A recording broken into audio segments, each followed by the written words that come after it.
बिस्मिल्लाहिर्रहमानिर्रहीम 9 class physics chapter 4.9 topic last है आज इस चैप्टर का। 4.9 में स्टेबिलिटी और इसका जो रिलेशन है सेंटर ऑफ मास के साथ, इसको हम डिस्कस करेंगे। पहले हमने सेंटर ऑफ ग्रेविटी के पॉइंट ऑफ व्यू से काफ़ी हद तक क्लियर कर लिया हुआ है। इसी तरीके से अब सेंटर ऑफ मास के अकॉर्डिंग उसको एक दफ़ा रिव्यू करेंगे कि सेंटर ऑफ स्टेबिलिटी जो है सेंटर ऑफ मास पे डिपेंड करती है। अब डिपेंड करने का तरीकाकार ये है कि लोएस्ट सेंटर ऑफ मास जो है वो बॉडी को मोर स्टेबल बनाती है। जितना सेंटर ऑफ ग्रेविटी का हम डिस्कस कर रहे थे लास्ट टॉपिक में कि जितना सेंटर ऑफ ग्रेविटी लोएस्ट होगा, इसी तरह सेंटर ऑफ मास वही पॉइंट अगर तो वो जितना लोएस्ट होगा बॉडी जो होगा वो उतना ज़्यादा स्टेबल होगा। इसके डिफरेंट एग्जांपल्स हैं, उसको डिस्कस करते हैं। ये शॉर्ट क्वेश्चंस में भी आई हुई हैं, वैसे ये लॉन्ग में भी इंपॉर्टेंट पॉसिबल हो सकता है। अदरवाइज जो हमारे पास यहाँ पे आता है एक एग्जाम्पल्स की तरफ आते हैं, तो एग्जाम्पल्स में आता है कि रेसिंग कार्स अगर हम देखते हैं तो बड़ी लोएस्ट हाइट वाइज बनाई जाती है।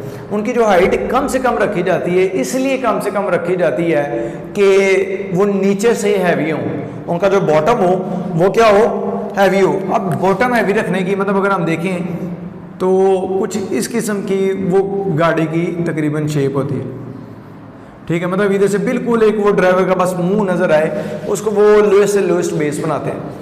अब लोएस्ट बेस बनाने का पर्पज़ ये होता है कि वो नीचे से हैवी हो। नीचे से हैवी होने का मतलब उसका जो सेंटर ऑफ मास है वो लोएस्ट पोजीशन पे हो, और जब वो लोएस्ट पोजीशन पे होगा तो वो जो बॉडी होगा वो भी जो है, ये टायर ज़्यादा हमने बाहर निकाल लिए, वैसे इनके टायर भी इतने नहीं होते, ठीक है। तो सेंटर ऑफ मास जो है वो लोएस्ट होगा तो बॉडी जो है वो उतना ज़्यादा स्टेबल आ जाएगा। इसलिए हमने उसको वो जो गाड़ियों को बनाया जाएगा वो लोएस्ट पोजीशन पे बनाया जाए, मतलब कम से कम हाइट वाला बनाया जाएगा जो रेसिंग कार्स होंगे। अच्छा, रेसिंग कार्स की रीज़न क्या है कि इसको हम क्यों इस तरह से कर रहे हैं, उसकी वजह ये कि हमने इसको स्पीडी मूव करवाना होता है। स्पीडी क्या कहते हैं, सर्कल में भी मूव करवाना है, तो उसकी जो फ्रिक्शन है वो जो रिक्वायर होती है वो कम हो रही होती है।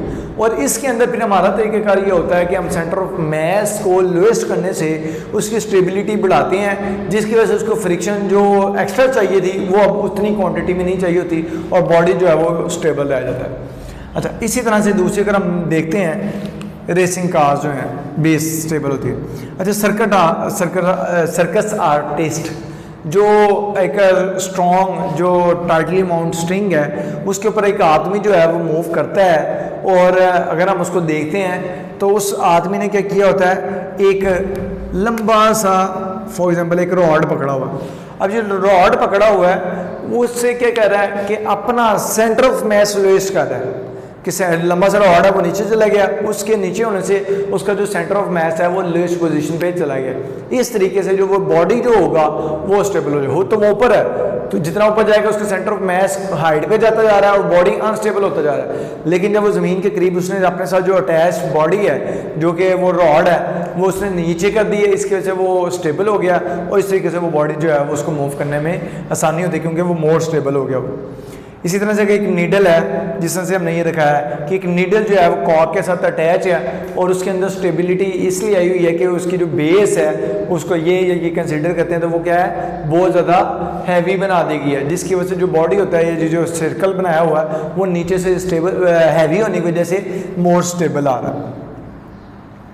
अच्छा जी, अब इसके बाद हमारे पास एक जो ये पैराटाइप खिलौना टाइप होता है कि अगर हम इसको हिलाते हैं तो ये पहले वाली पोजीशन पे वापस आ जाता है, क्योंकि अगर हम देखते हैं तो इसकी जो टिप है, इसकी जो वो दुम कह लें, वो बड़ी हैवी बनाई जाती है और बड़ी लंबी सी बनाई होती है। तो जब हम इसको ऑब्जर्व करेंगे हिलाएंगे तो वो उसकी वजह से क्या होगा, और इसकी जो शेप होगी वो इस किस्म से मेनटेन की होती है कि वो बॉडी जो है वो बैलेंस में है। और इसके अंदर तरीक़ेकार ये होता है कि उसका जो सेंटर ऑफ मास होता है वो लोएस्ट पोजीशन पे रखा जाता है। फिर इसी तरह से एक स्फेरिकल शेप किस्म का कोई खिलौने होते हैं, हम अगर कहीं पे देखें तो उसके ऊपर वो बना होता है, कुछ इस किस्म की शक्ल बनाई होती है या डिफरेंट कार्टून्स या कुछ बना होता है। अब अगर हम उसको फॉर एग्जांपल हिलाते हैं, दाएं बाएं करते हैं तो वो हिलेगा, मतलब इस तरह हिलेगा और फिर वापस पहले वाली पोजीशन पे आ जाएगा। उसके अंदर तरीकाकार ये होता है कि जो उसकी बेस होती है उसको हम क्या कर देते हैं, नीचे से हैवी कर देते हैं। जब बेस उसके नीचे से हैवी हो जाएगी तो जब दाएं बाएं होगा उसका centre of mass lowest position पे है तो वो पहले वाली स्टेट जो है उस पर रिटर्न हो जाएगा। तो मतलब सारी एग्जांपल से